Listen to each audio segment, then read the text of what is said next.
অনেক রাস্তা দিয়ে যাচ্ছিল। হঠাৎ সামনে চোখে পড়ল তার এক্স কলি। কলিও অনেককে দেখে একটু থমকে গেল, তারপর যেন অনেককে জ্বালানোর জন্য নিজের জামাইকে শক্ত করে জড়িয়ে ধরল। অনেকের বুকটা হালকা মোচড় দিয়ে উঠল। অন্য এক ছেলেকে এভাবে জড়িয়ে থাকতে দেখে তার একটু খারাপ লাগলো। এতদিন পর এখনো পুরোপুরি অন্য কারো, মনে মনে ভাবল সে। কিছুটা সামনে গিয়ে উদাসীন মন নিয়ে হঠাৎ পিছনে তাকালো অনেক।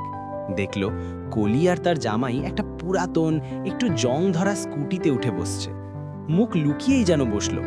হঠাৎ স্কুটিটা স্টার্ট নিতে গিয়ে দুবার তিনবার কাশি দিল, ঠক ঠক ঠক। এই দৃশ্য দেখে হঠাৎ অনিকের মনে পড়ে গেল 3 বছর আগের কথা। তখন সে গরিব ছিল, ঠিক সেই কারণেই কলি তার সাথে সম্পর্ক ছিন্ন করেছিল। আজ কলিকে তার থেকেও গরিব এক ছেলের সাথে দেখে অনেক হেসে উঠল। হাসতে হাসতে প্রায় মাটিতেই বসে পড়ল। মনে মনে বলল, আমাকে ছেড়ে এটাই পেয়েছে।